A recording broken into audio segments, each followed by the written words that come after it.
ready to take your existing website and unleash its potential on the mighty WordPress platform. Let's get your files migrated. The first crucial step is to meticulously organize all your website's files.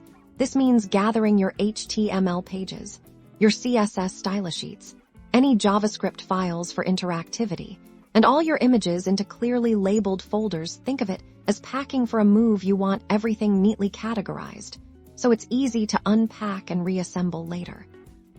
Now, we need a place for your content to live within WordPress. Since we're migrating custom files, we'll leverage WordPress's flexibility. We won't be importing them directly into posts or pages in the traditional sense. Instead, we'll be using WordPress's theme functionality. As a framework, you might start with a basic or a clean starter theme as a foundation, or even create a custom theme designed to house your existing code. The core of our file transfer happens here. In your WordPress hosting environment, most hosting providers offer a file manager through their control panel. You'll need to navigate to your WordPress installations directory.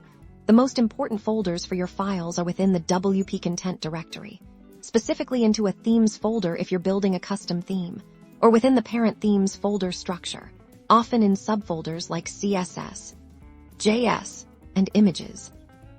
With your file manager open, it's time to upload. You'll want to upload your organized files into the appropriate folders within your WordPress theme. If you have an indexed.mol file, it would likely go into your theme's root directory or be replaced by a WordPress template file. Your CSS files will go into a CSS folder, JavaScript into a JS folder, and your images into an images folder. Be sure to upload them into the correct locations relative to your chosen WordPress theme.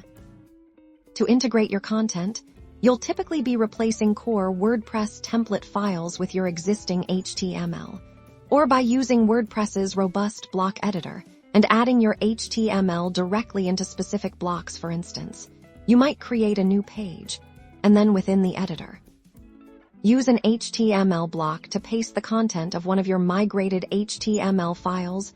Your custom CSS and JavaScript will then be linked to these pages or templates through your theme's functions, or by placing them in the correct theme directories.